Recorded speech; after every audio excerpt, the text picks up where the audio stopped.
Hello friends, இந்த லெசனில் நம்ம என்ன கற்றுக்க போகிறோம் அப்படின்னா, speak English like a bro. Native speakers போல் இங்கிலீஷ் பேச 25 சென்டென்சஸ் கற்றுக்க போகிறோம். ஸோ முதல்ல பார்த்தீங்க அப்படின்னா, அவள் வாந்தி எடுக்கிறாள் அப்படின்னு சொல்லுவோம். இதை நம்ம நார்மலாக எப்படி சொல்லுவோம்? ஷீ இஸ் வாமிட்டிங் அப்படின்னு சொல்லுவோம். அதை வந்து நேட்டிவ் ஸ்பீக்கர்ஸ் எப்படி சொல்லுவாங்க அப்படின்னா, she is throwing up, she is throwing up அப்படின்னு சொல்லுவாங்க. அப்படி இல்லைன்னா she is blowing chunks, she is blowing chunks அப்படின்னு சொல்லுவாங்க. அவளுக்கு காய்ச்சல் அப்படின்றத she is under the weather, she is under the weather அப்படின்னு சொல்லலாம். அவர்கள் ஏழைகள் அப்படின்றத they are underprivileged, they are underprivileged அப்படின்னு சொல்லலாம். அவர்கள் பணக்காரர்கள் அப்படின்றத they are well to do, they are well to do அப்படின்னு சொல்லலாம். அவள் கர்ப்பமாக இருக்கின்றாள் அப்படின்றத she is eating for two, she is eating for two அப்படின்னு சொல்லலாம்.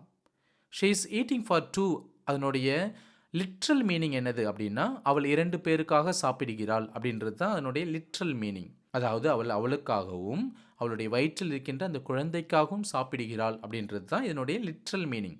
இதனுடைய இடியமேட்டிக் மீனிங் என்னது? அவள் கர்ப்பமாக இருக்கின்றாள் அப்படின்றது தான்.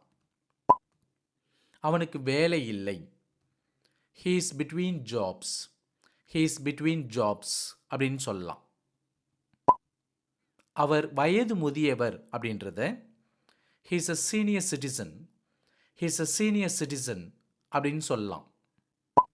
அவள் பொய் சொல்கிறாள், அவள் கதை விடுகிறாள் அப்படின்றத she is telling stories, she is telling stories அப்படின்னு சொல்லலாம். எனக்கு உடல்நிலை சரியில்லை அப்படின்றத I am not feeling 100%, I am not feeling 100% அப்படின்னு சொல்லலாம். அவன் திருடன் அப்படின்றத he is light fingered, he is light fingered அப்படின்னு சொல்லலாம். நான் யூரின் போயிட்டு வரேன் அப்படின்னு சொல்லுவோம். அதை நம்ம இங்கிலீஷில் let me go and relieve myself, let me go and relieve myself அப்படின்னு சொல்லலாம். எனக்கு பீரியட் அப்படின்னு சொல்லுவோம், குறிப்பாக பெண்கள் சொல்லுவாங்க. எனக்கு பீரியட் அப்படின்றத it's my time of the month, it's my time of the month அப்படின்னு சொல்லலாம். அவர் பார்க்க இயலாதவர் அப்படின்றத he is visually impaired, he is visually impaired அப்படின்னு சொல்லலாம். அவர் கேட்க இயலாதவர் அப்படின்றத he is hearing impaired, he is hearing impaired அப்படின்னு சொல்லலாம்.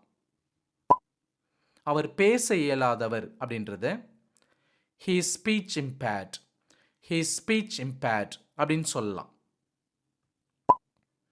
அவர் மாற்றுத்திறனாளி அப்படின்றத he is differently abled, he is differently abled அப்படின்னு சொல்லலாம்.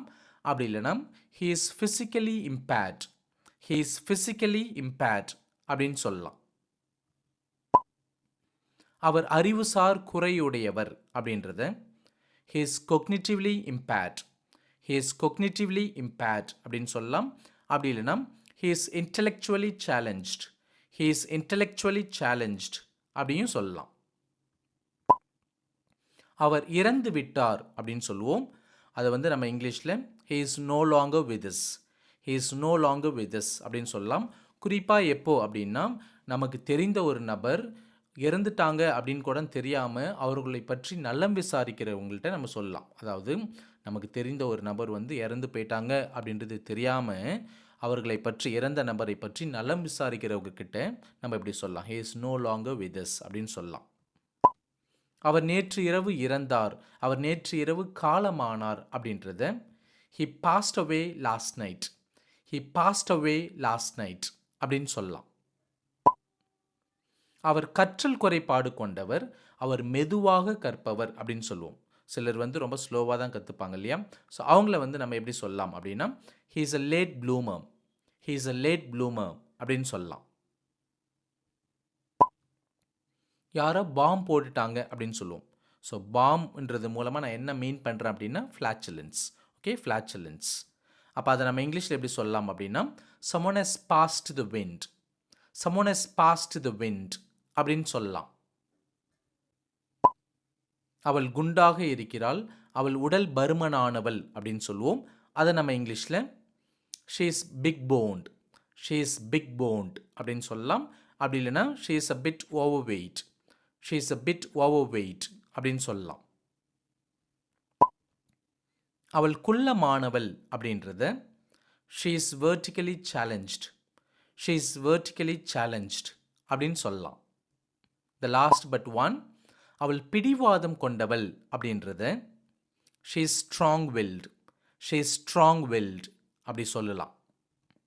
அந்த லாஸ்ட் ஒன், அவள் அறிவு கூர்மையற்றவள் அப்படின்றத, அதாவது அவள் இன்டெலிஜென்ட் கிடையாது அப்படின்றத she is not the sharpest pencil in the box, she is not the sharpest pencil in the box அப்படின்னு சொல்லலாம்.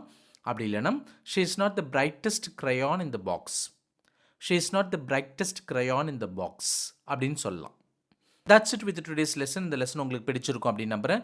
பிடிச்சிருந்துச்சு அப்படின்னா இந்த லெசனுக்கு ஒரு தம்ஸ் அப் கொடுங்க, நம்மளோட சேனலுக்கு சப்ஸ்கிரைப் பண்ணிக்கோங்க. மீண்டும் நம்ம அடுத்த லெசனில் சந்திக்கலாம். தேங்க்யூ.